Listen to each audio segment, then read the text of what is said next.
ఇప్పుడు అధికారంలోకి వస్తున్నటువంటి అన్ని పార్టీలు కూడా గత ప్రభుత్వంలో అనేక తప్పులు జరిగాయి, అనేక రకాల అవినీతికి పాల్పడ్డారు. కాబట్టి మేము అధికారంలోకి వచ్చాము, ఆ తప్పు చేసినటువంటి వాళ్ళందరినీ కూడా అరెస్ట్ చేసి జైల్లో పెడతామని చెప్పి ఇప్పుడు అన్ని పార్టీలు అదే రకంగా వ్యవహరిస్తున్నటువంటి తీరు మనం చూస్తూ ఉన్నాం. నిజంగా వాళ్ళు అవినీతి చేశారా చేయలేదా అనే దానికి సంబంధించి న్యాయస్థానంలో తేలుతుంది.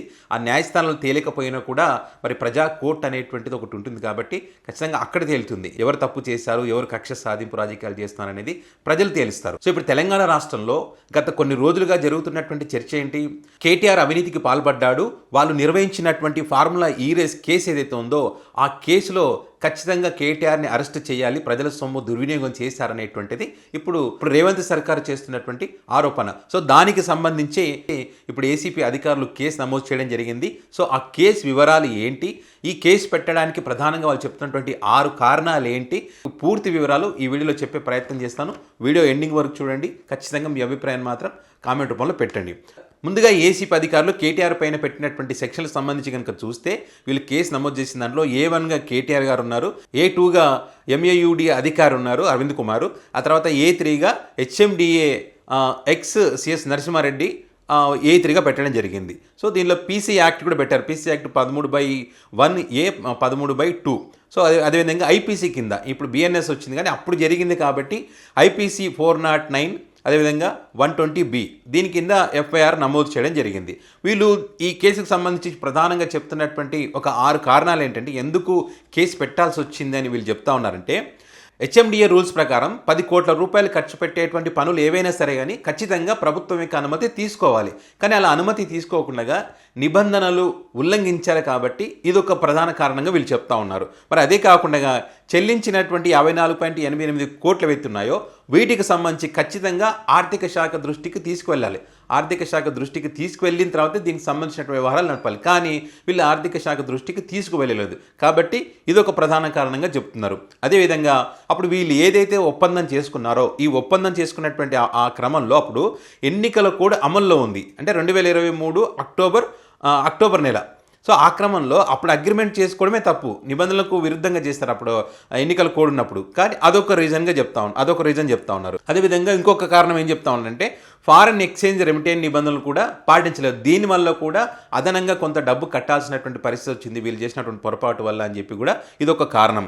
అదే కాకుండా వీళ్ళు చేసుకున్నటువంటి అగ్రిమెంట్లు ఇవన్నీ కూడా ఆర్థిక శాఖకు కానీ అదేవిధంగా న్యాయ శాఖకు కానీ అదేవిధంగా క్యాబినెట్లో చర్చించి కానీ అక్కడ నిర్ణయాలు తీసుకొని కానీ చేయలేదు. వీళ్ళు సొంతంగా చేసుకున్నారు కాబట్టి ఇది ఖచ్చితంగా నిబంధనలు ఉల్లంఘించినట్టే. సో ఇంకొక కారణం ఏం చెప్తా ఉన్నారు, సో ఈ రకంగా పై అన్ని అంశాలను వీళ్ళు ఉల్లంఘించారు కాబట్టి ఇక్కడ అప్పుడు అధికార దుర్వినియోగం చేశారు కాబట్టి సో ప్రజల సొమ్మును కాజేశారు, ప్రజల ఖజానాకు గండి పెట్టారు, వాళ్ళ జేబులు నింపుకునే ప్రయత్నం చేశారు.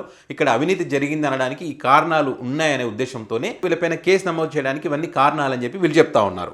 అసలు ఫార్ములా ఈ రేస్ అంటే ఏంటి, వీళ్ళు ఎన్ని సీజన్లుగా నిర్వహించాలనుకున్నారు, ఎక్కడ ఆగిపోవాల్సి వచ్చింది, ఎందుకు ఆగిపోయింది అనే దానికి సంబంధించి మనం చూస్తే హైదరాబాద్లో ఫార్ములా ఈ రేసు 4 సీజన్లుగా నిర్వహించాలని చెప్పి అప్పుడు బీఆర్ఎస్ ప్రభుత్వం ఒక ఆలోచన చేసింది.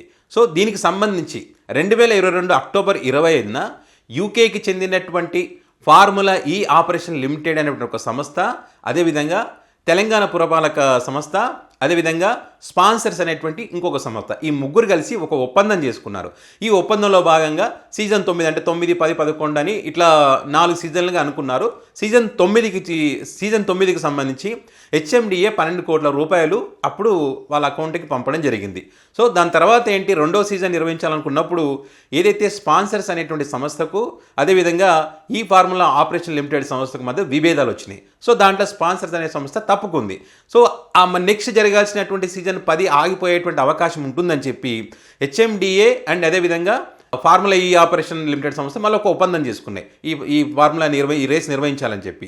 సో అందులో భాగంగానే వాటికి అయ్యేటువంటి ఖర్చులన్నిటికి సంబంధించి ఫార్ములా రేస్కి సంబంధించి 10వ సీజన్కి సంబంధించి ఇతర ఖర్చులకు సంబంధించి 160 కోట్ల రూపాయలు అనుమతి ఇవ్వడం జరిగింది. సో అందులో భాగంగా వాటికి సంబంధించి వాళ్ళు ఏ రకంగా వాళ్ళకి ట్రాన్స్ఫర్ చేశారంటే అక్టోబర్ 3న, అంటే ఇదంతా 2023కి సంబంధించి ఆ ఇయర్లో జరిగింది.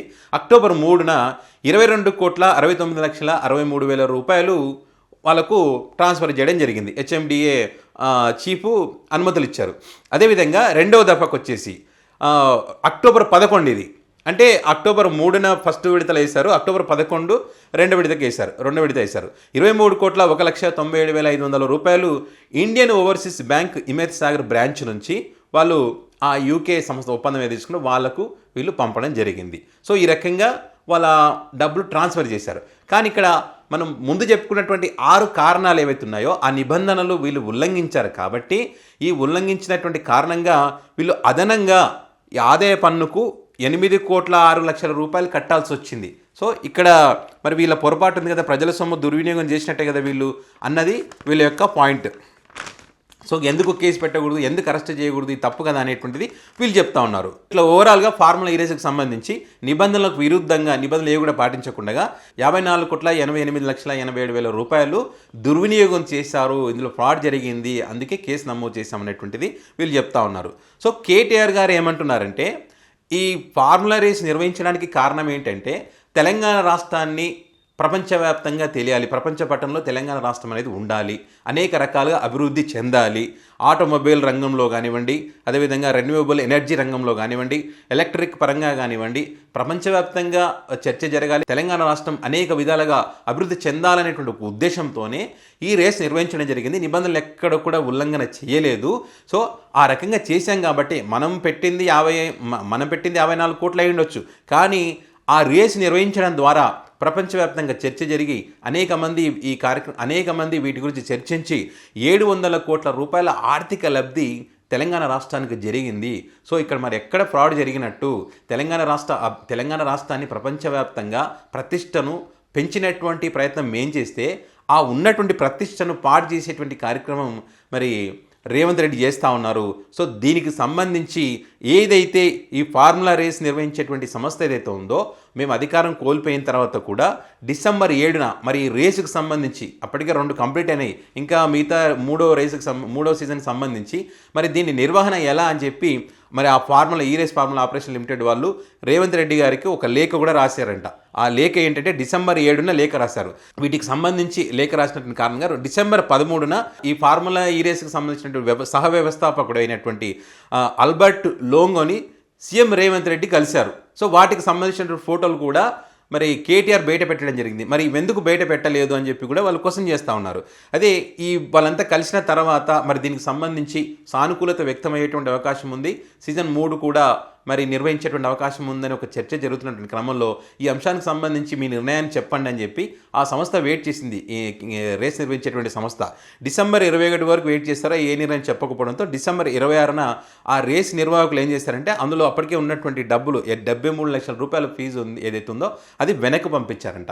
మరి ఎన్నిసార్లు వాళ్ళు చెప్పినప్పటికీ కూడా ఆ 73 లక్షల రూపాయలు ఈ రేవంత్ రెడ్డి సర్కారు తీసుకోలేదు, అలాగే వదిలేశారని చెప్పి చెప్తా ఉన్నారు. సో ఈ రకంగా ఏది జరగకపోయినా కూడా జరిగిందని చెప్పి మరి రేవంత్ సర్కార్ కావాలనే వాళ్ళ కుట్రలు కానీ వాళ్ళు చేసినటువంటి అవినీతి కానీ వాళ్ళు ఇచ్చినటువంటి హామీలు అమలు చేయకపోయినటువంటి విషయానికి సంబంధించి కానీ వాళ్ళు మేము ప్రశ్నిస్తున్నాం కాబట్టి దాన్ని డైవర్ట్ చేయడానికి ఈ రకమైనటువంటి లేనిదాని ఉంది అని చెప్పి ఈ రకంగా కేసులు బనాయించి అరెస్ట్ చేయాలనేటువంటి ఒక ప్రయత్నం చేస్తూ ఉన్నారు. నేను ఎక్కడ కూడా తప్పు చేయలేదు, భయపడాల్సిన అవసరం లేదు, తగ్గేదే లేదు, ఎన్ని అరెస్టులు చేసుకున్నా ఏం చేసినా ప్రజలకు ఇచ్చినటువంటి హామీల మీద ఖచ్చితంగా పట్టుబడతాం, ఆ ప్రజలకు ఇచ్చిన హామీలు నెరవేర్చేదాకా వదిలిపెట్టే ప్రసక్తే లేదని చెప్పి కేటీఆర్ అయితే చెప్తా ఉన్నారు. సో మొత్తానికైతే ఈ వ్యవహారం అయితే పెద్ద ఎత్తున చర్చకు దారితీసింది. ఇప్పటికే దీనికి సంబంధించి కేటీఆర్ అయితే హైకోర్టులో క్వాస్ పిటిషన్ వేయడం జరిగింది. మరి ఈరోజు విచారణకు వచ్చేటువంటి అవకాశం ఉంది, రేపు ఎల్లుండి సెలవులు కూడా ఉన్నాయి కాబట్టి మరి అరెస్ట్ అయితే బెయిల్ వచ్చేటువంటి అవకాశం ఉండదని చెప్పి కొంతమంది న్యాయవాదులు కూడా చెప్తా ఉన్నటువంటి పరిస్థితి ఉంది. సో మరి బీఆర్ఎస్ పార్టీ ఏమో కేటీఆర్ కనుక అరెస్ట్ అయితే రాష్ట్రంలో పెద్ద ఎత్తున ఉద్రిక్తమైనటువంటి పరిస్థితులు ఉంటాయని చెప్పి ఇప్పటికే బీఆర్ఎస్ పార్టీ చెప్తా ఉన్నటువంటి పరిస్థితి. సో ఈ రకమైనటువంటి పరిస్థితులు ఉన్నటువంటి క్రమంలో ఈ ఫార్ములా రేస్ కేసులో కేటీఆర్ అరెస్ట్ అవుతారా అవ్వరు అనేది మాత్రం చూడాల్సింది. సో ఈ అంశానికి సంబంధించి మీ అభిప్రాయాన్ని కామెంట్ రూపంలో తెలియజేయండి. తెలంగాణ రాష్ట్ర ప్రతిష్టను దెబ్బతీస్తున్నది కేటీఆరా, లేకుంటే రేవంత్ రెడ్డా, లేకపోతే ఇద్దరు కలిసి ప్రతిష్టను దెబ్బతీస్తున్నారా అనేటువంటి అంశానికి సంబంధించి మీ అభిప్రాయాన్ని కామెంట్ రూపంలో పెట్టండి.